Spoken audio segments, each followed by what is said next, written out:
Hello everyone! Also Jack sign. So ito kakaiba tong gagawin kong reading today. I will be using this deck. Ayan, kung nababasa nyo naman, Legendary Ladies. Bago sa akin to. So, sabi nung creator, which is Anshen, this is a goddess deck. So, kung paano siya gamitin, like a regular oracle card. No? So every day pwede kang humugot ng one card, no, para as guidance. Pero marami rin kasing uses to. Pwede mo rin siyang gamitin sa mga readings or clarifications, no, pagkuha ng energy. So ang gagawin ko dito, reading ko para sa inyo also Jack signs. Bawat isang sign, huhugot ako ng isang card, no? Tapos kumbaga, yun yung goddess na nire-represent mo and yung energy na nire-represent mo. So, halimbawa, today, gumawa nga ako ng reading na to, tapos yun yung lumabas sa inyo. Pwedeng yun yung energy, yung overall energy mo, no, for that day. Tapos, yun din yung goddess na nire-represent ninyo. Okay? So, ito siya. Start na tayo. So, usually, Aries, Leo, Sagittarius, Gemini, Libra, Aquarius, Taurus, Virgo, Capricorn, Cancer, Scorpio, Pisces, yung arrangement ko, yung sequence ko. Yan. Dito yung book niya. Bago sa akin to guys, kaya hindi ko to kabisado. At saka hindi ko naman kilala lahat yung mga goddesses. So, yung mga mahilig sa goddesses, for sure, ma-enjoy nyo to. Okay, start tayo kay... By the way, I'm Purple Teen. Kung bago kayo dito sa aking channel, YouTube, Facebook, don't forget to subscribe and don't forget to like and follow. Para sa mga mahilig sa personal reading, send lang po kayo ng private message sa aking Facebook page.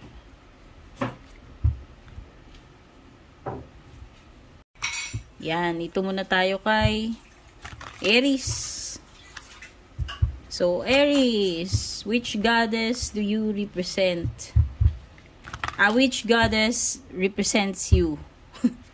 Mali yung pagkakasabi ko. Which goddess represents you, Aries, and your overall energy? Aries. Sana ma-enjoy nyo to. At kung na-enjoy nyo, don't forget to like and share. Panoorin nyo yung intro video, guys, for additional info, like sa personal reading. Aries, ang goddess na nire-represent mo is hindi ko alam basahin to eh. Ayan siya, ganyan siya kaganda. Sanatlihi. Sanatlihi. Hindi ko alam anong niya. Pero yung energy na nire-represent mo today, yung overall energy mo is about transformation. So, basahin natin para naman maintindihan mo yung goddess na yan at saka kung saan siya galing. Ayan, si Sanatlihi. Ayan. Si Sanatlihi represents transformation. So, ito yung mga bagay na dapat mga pagbabago. Pwedeng sa sarili mo, no? Ayan. Ang origin niya siya ay Native American. Ayan, si Sanatlihi. Hirap basahin, no? You've been through a lot in your life lately and your heart may feel heavy. Let Sanatlihi, goddess of the sky and earth, help lift your weary spirit and renew it. Transformation is her specialty. It's time to take the lesson, release it, and say thank you next to this phase of your life. Okay. So, parang sinasabi dito, Aries, kung may mga dapat ka nang baguhin sa buhay mo, i-let go, yun. Kaya pala transformation, ayun. I-reinvent mo daw yung sarili mo. I-reinvent mo yung buhay mo. Yun yung tinutukoy ni Sanatlihi. Okay? So, ayan. Move na tayo kay Leo. Hello, Leo! Alamin na natin which goddess represents you today. Timeless din to kahit kailan mo to makita, Leo, ha. Walang problema. Sinong goddess yung nagre-represent sa iyo at anong overall energy yung meron sa iyo? Ay, hindi ko siya ma-shuffle ng ganito. So, sobrang tangkad ng cards niya, guys. So, ganito na lang. So, additional info kung gusto mong malaman about personal reading, panoorin mo lang intro video, Leo. Don't forget to like and share kung magustuhan mo. Eto, ang goddess na nagre-represent sa iyo, si Arakura. Blooming. Uy, blooming ka daw ngayon, Leo. How true is that? Tignan muna natin si Arakura. Kasi this is a new deck sa akin, kaya hindi ko naman na-memorize. Tsaka kahit luma na, guys, di ko na-memorize lahat yan. Ginagamit ko lang ang intuition ko pag nagbabasa ako eh. So, basahin natin para naman maintindihan natin saan galing itong goddess na ito. Ayan, si Arakura. Titigan mo kung gaano siya kaganda. Si Arakura is Germanic. Yon yung origin niya. It's your time to shine daw, Leo. And you're coming into your own with the assistance of goddess of the underworld and prosperity, si Arakura. Goddess of ano pala siya? Underworld and prosperity. You're being recognized for the beautiful soul you are. Get ready to blossom. Ayun, magbo-blossom ka pa daw. Ang ganda. Leo, ibig sabihin, ikaw ay literally blooming. Kumbaga, glowing. No? Magbo-bloom ka pa, ibig sabihin, mas, paano ba? Magle-level up ka pa eh. Kung ano mang aspeto ng buhay mo, sarili mo yung tinutukoy dito, basta you are blooming, di ba? Kung pag bumubuka yung bulaklak, nagsisimula siya maliit. Cute pa lang, hanggang sa ma-achieve niya yung full potential na full blown na siya, nakabuka na lahat. Yun na yung pinaka, beauty niya. Okay? So, you are blooming, Leo. Punta na tayo kay Sagittarius. Hello, Sagittarius. Alamin na natin, sinong goddess ba yung nagre-represent sa iyo and what energy? No, timeless reading ito, Sagittarius. Kung magugustuhan mo, don't forget to like and share. Kung gusto mo ng personal reading, panoorin mo yung intro video. Which goddess represents Sagittarius? Si Luhan. I believe Chinese. Ayan. Si Luhan is individuality. Yun yung energy niya. So, tignan natin ano yung sinasabi kay Luhan at kung tama ba akong galing siya ng China. Ayan si Luhan. Yan. Lagay ko na lang para nakita mo kung gaano kaganda si Luhan. No, she is Vietnamese. Patawarin naman ako. Basta may Lulu na ganyan, nakala ko Chinese. Okay, Sagittarius, si Luhan. Ayan, si Luhan.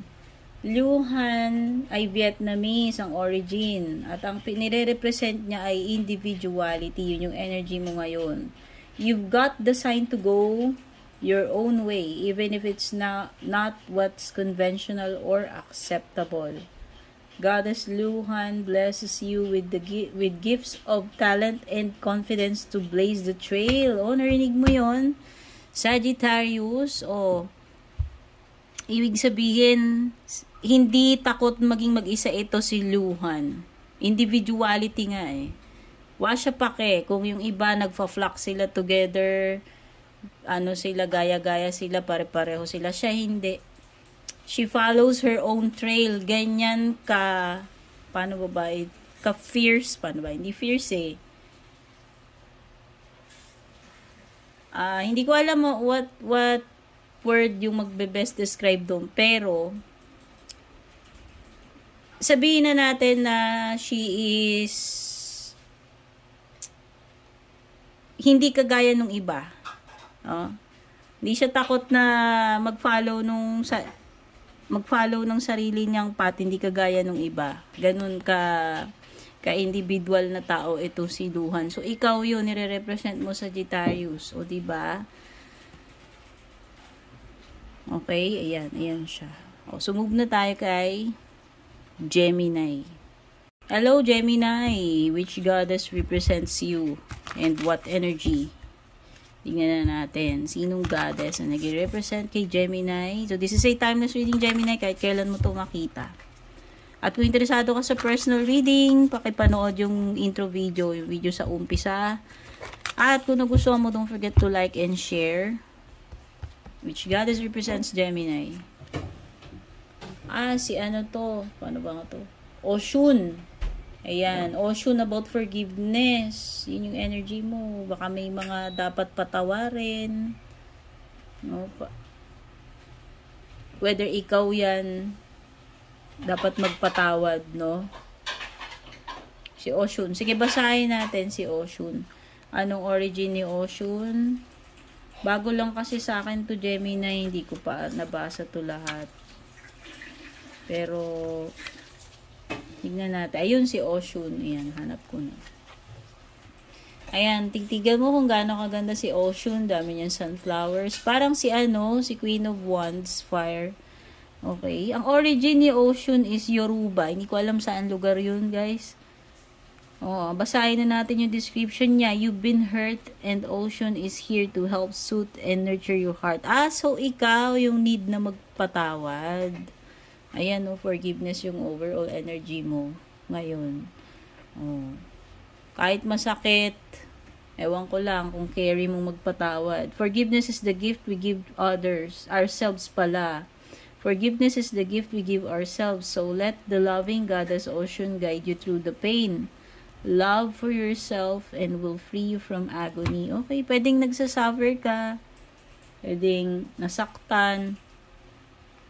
And yung main energy mo is forgiveness. So, siguro muna, maging gentle ka muna sa sarili mo. Focus ka muna. Self-forgiveness muna.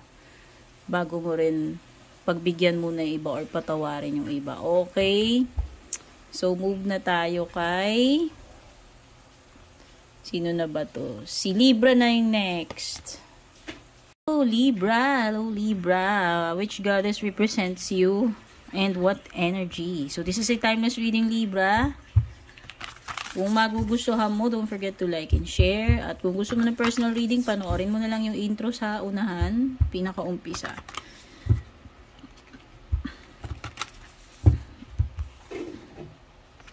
Libra.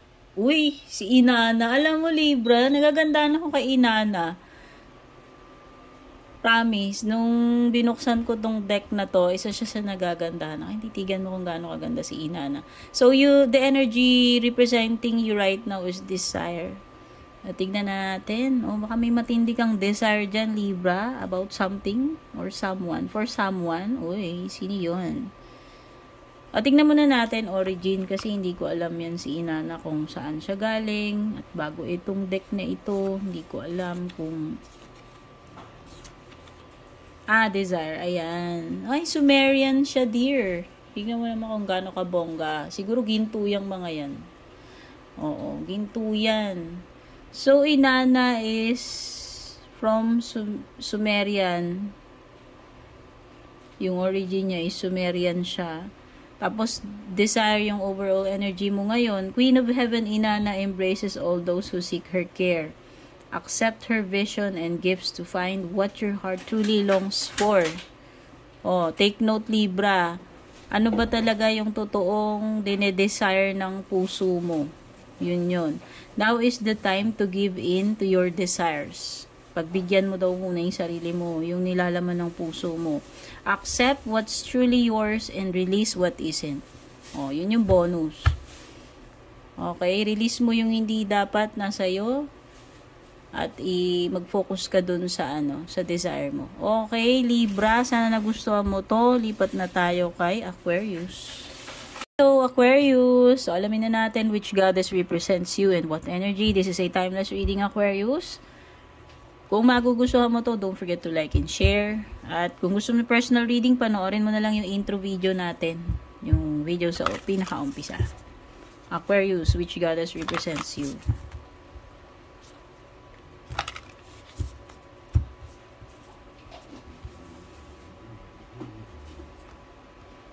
Ang ganda. Si Hecate. Hindi ko alam Hecate or Hecate. Hindi ko alam paano nila binibigkas yan. So, titigan mo kung gaano kaganda si Hecate. Pati yung kanyang hair. O, diba? Ang bongga. So, tignan muna natin ano yung origins ni Hecate dahil hindi ko siya kilala. Saan siya galing? Hecate. Ayan. Hecate. She is, the origin is Greek. Greek pala siya. Ayan siya, ganda niya. At ang energy niya is magic. Wow. Kaiba ito. Time to get witchy with it. Goddess of magic and queen of crossroads. Hecate reminds us that we are at the cruise of our own power. You'll be at your most magical now. And Hecate is reinforcing that power. Nasa most magical state ka daw ngayon or form, Aquarius. So, ibig sabihin, very powerful ka ngayon. So, siguro kung paano ko i-interpret yun, siguro lahat ng bagay na inanaisin mo, may power ka na ma-accomplish mo yun. Ganon ka-powerful ngayon. Punong-puno ka ng magic. Okay, Aquarius, sana magustuhan mo to. Move na tayo kay Taurus.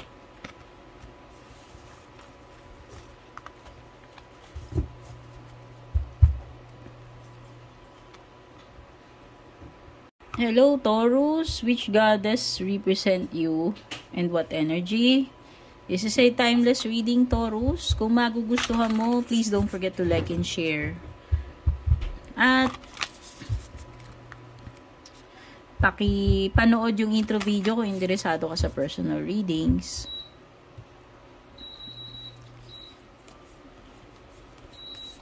Taurus, tingnan natin sinong goddess yung nagre-represent sa iyo. Atargatis, di ko alam. Yung overall energy mo is balance. Oh, yan, titigan mo na kung gaano kaganda si Atargatis, di ko alam. Mermaid siya. Tignan na natin yung origins niya kasi hindi ko alam kung anong nationality niya. Ayan, I know. This is Artemis. Ayan. Ito siya, oh. I-close up ko na lang si Atargatis para makita mo. Origin niya is Sumerian. Meron na ako isang goddess kanina nakuha na Sumerian. Sumerian siya. The first known mermaid in recorded history. Wow, bongga. Siya pala talaga yung first mermaid. O, diba? Taurus. Atargatis is guiding you to look for balance in your time, your environment, within yourself as a teacher. Atargatis asks you to seek new ways to bring more balance and care into your life. Ayan. Seek balance, Taurus. Baka nasusobrahan ka and nakukulangan ka ng something ngayon sa sarili mo, sa buhay mo. Importante yung balance para ma-maintain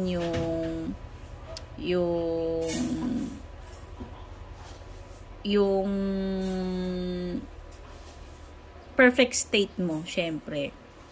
Di ba pagka napabayaan natin sarili natin, nagkakasakit, puro trabaho.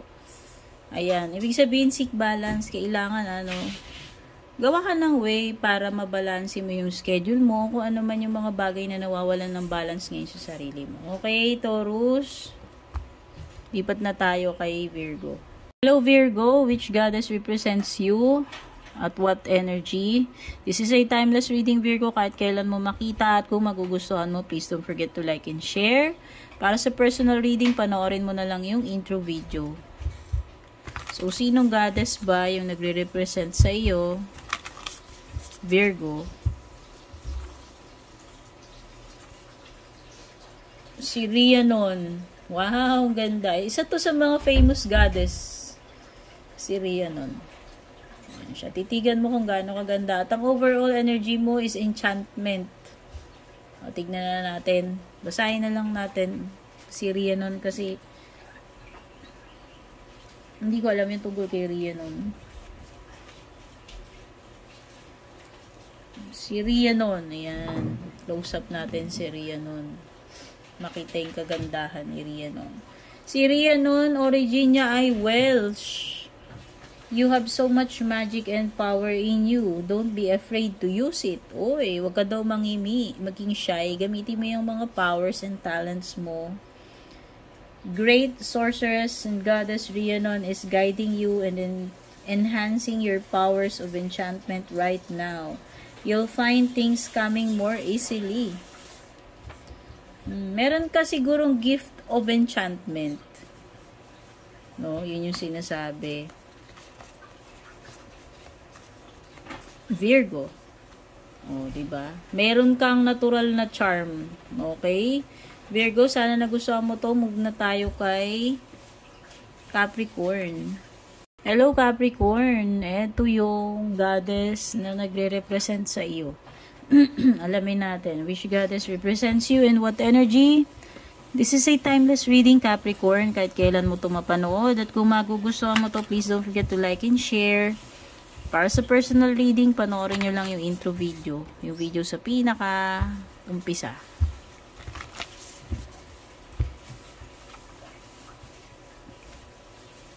Goddess na nagre-represent sa iyo, Capricorn, is Laka. Love, ang gandang energy, oh. Ito yung energy mo ngayon, love. So, tignan na natin ano yung origins ni Laka. Ano ba nationality ni Laka? Para din ma-educate tayo. Ayan, oh, baka punong-puno ka ng love ngayon, oh, yun yung focus mo ngayon, yun yung energy na ini-emit mo. Ang origin ni Laka ay Hawaiian. Ay, kaya pala ganyan yung suot niya, dear. O, diba? Aloha. Parang yung kante, no, yung tiny bubbles. Ganun. Parang na-imagine ko siya sumasayaw. Belly dancing. So, basahin na natin. Si Goddess of Love, Wilderness Laka is gifting you with powers of attraction right now. Kaya pala love, o very ano ka, very attractive ka ngayon. Ma-attract mo yung mga tagahanga, mangingibig mo. You are attracting love. You'll find yourself especially magnetic to the things you're seeking. So, hindi lang naman siya sa romance. Para ka daw magnet eh. Ma-attract mo daw yung mga bagay na gusto mo. Hinahanap mo. And if you lean into that, she'll reveal the path to romantic success. Uy! Nangangamoy romance nga. O, diba? Sana nagustuhan mo to, Capricorn. Move na tayo kay Cancer. Hello, Cancer.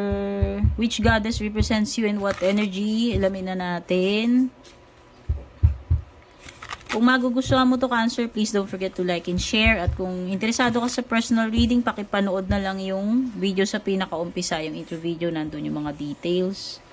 So, which goddess represents Cancer? Timeless reading nga pala ito, kung kailan mo mapanood. Walang problema, walang expiration. Cancer, goddess na nire-represent mo is si Ran. Focus yung energy.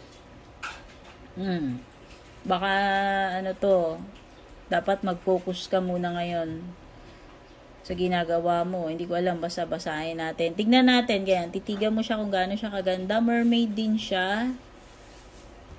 Ano yung origins ni Ran? Tignan natin, Cancer. Ano ba nationality niya?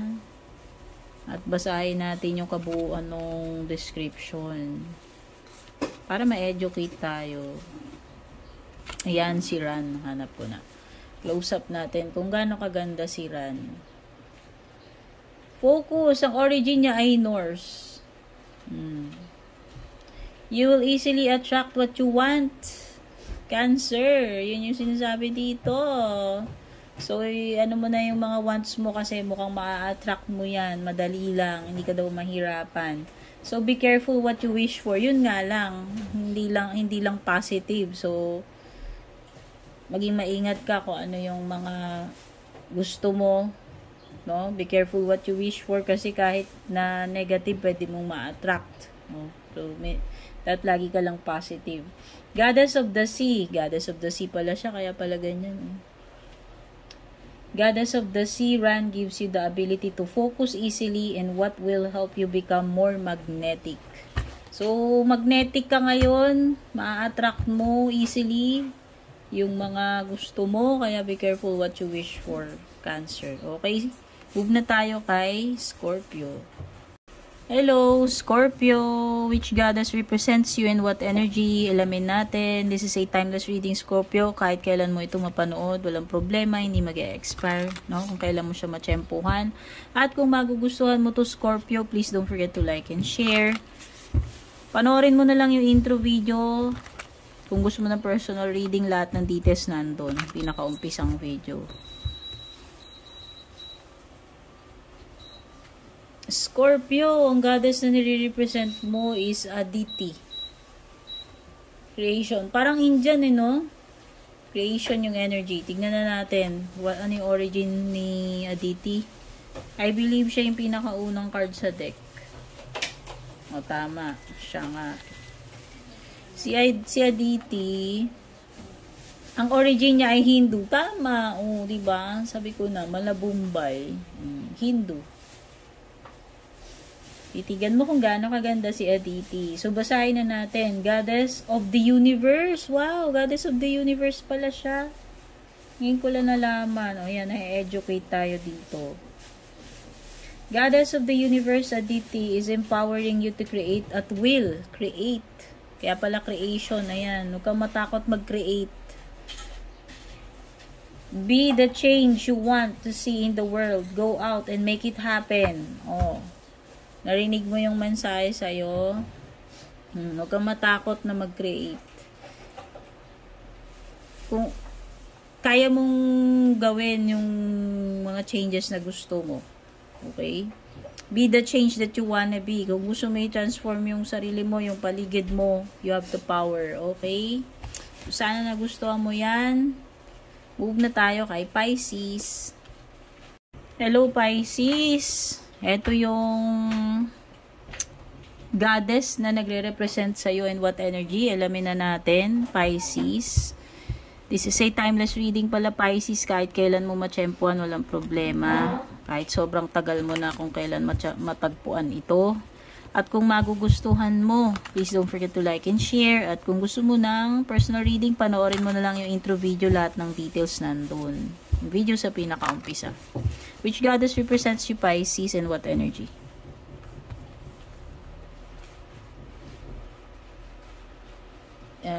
Nyay Loro Kidul. Daming mermaids, daming nakakuha ng mermaids dito. So, ang energy mo is transcendence. Mukhang maganda yan. O, titigan natin kung gaano kaganda si Nyay Loro Kidul. Basahin na natin ano yung origins niya, guys. Hindi ko alam kung ano yung nationality niya.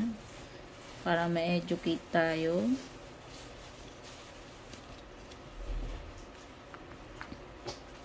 Ayan siya. Oh, ang energy is transcendence, tapos ang origin niya is Indonesian. Uy, ano pala to? Medyo malapit-lapit sa lahi natin. Asian. Mermaid goddess Nyay Loro Kidul is guiding you through this next stage of your life. O mukhang papasok ka daw sa panibagong stage ng buhay mo, Pisces. Totoo ba yun? So, get ready to overcome. Oh. Get ready to overcome, transform, and transcend. As always, you have to be the one to make the effort. So, start dreaming big. Oh, start dreaming big. Pisces. Huwag ka na maging shy. O, diba? Libre lang mangarap. Oh. Libre lang mangarap. At maging ready ka to embrace itong panibagong stage na paparating sa buhay mo. It could be something big. Okay, Pisces, sana nagustuhan mo. Take care and God bless.